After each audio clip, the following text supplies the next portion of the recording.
Hey, this is James. This week I'm going to show a different tool, so I'm going to actually talk about the Morph tool. A little bit of a change from the railing and stair from previous episodes.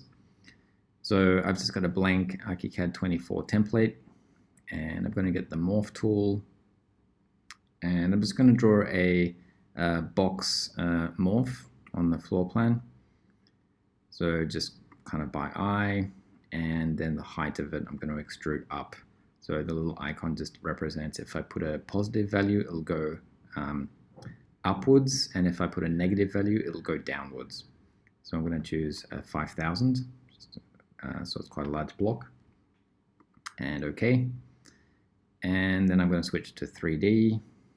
OK.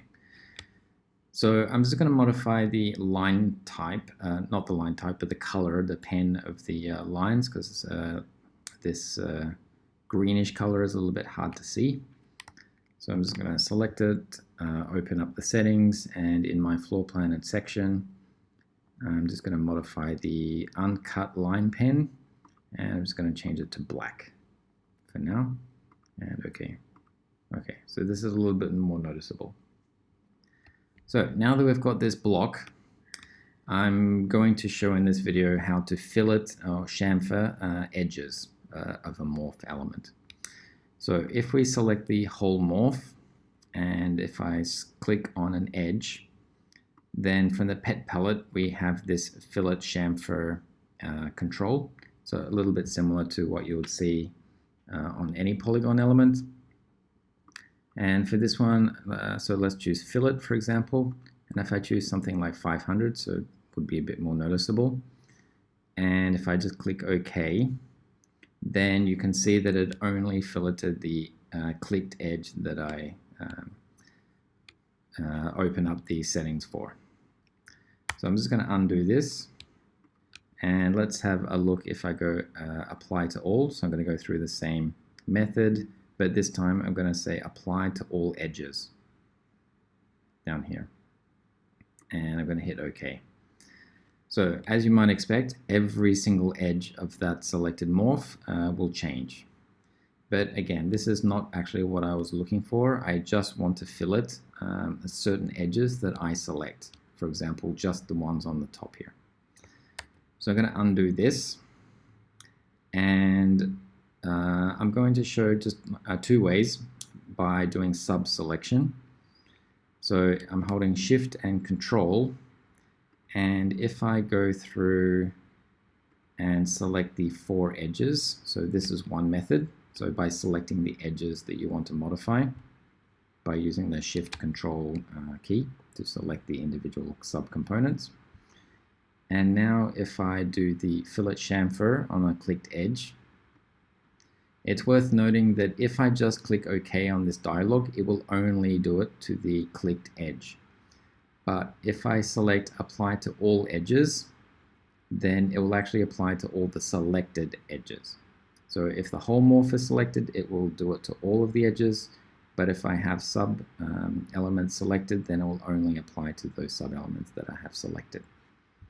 So I'm going to say apply to all edges and go OK.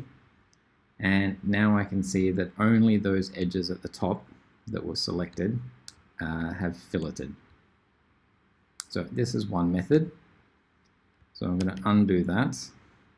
And the other method, which is very similar, is instead of clicking on the edges, if I click on the face that I want to do the filleting to, so instead of clicking on the edge, I click on a face with the Shift Control key. And now if I click on an edge and use the fillet chamfer, again, if I don't click this apply, then it will only do it to the clicked edge. But I'm going to say apply to all and OK. And again, it only applied to that sub selection. Okay, so that's what I wanted. And one small additional tip. For example, if we don't want to see these lines along the curve, then what we can do is again use the Shift Control to select sub elements and select these lines And from the info box or from the settings, maybe I'll use the settings, then you can see that I've only selected 2 edges. So it only gives me the controls to modify the edges that I have selected. And currently they're set to hard, but if I change them to hidden and click OK, then I won't see a black line anymore. So this is how we can control the visibility of these edges. So that's just a little bit of a bonus tip. So I might show a little bit more in upcoming videos, but this is the first one that I wanted to show. So how we can fillet edges along selected edges. So not just the clicked one or all of them, but the ones that you define. So hopefully this was useful, and until the next one, thanks.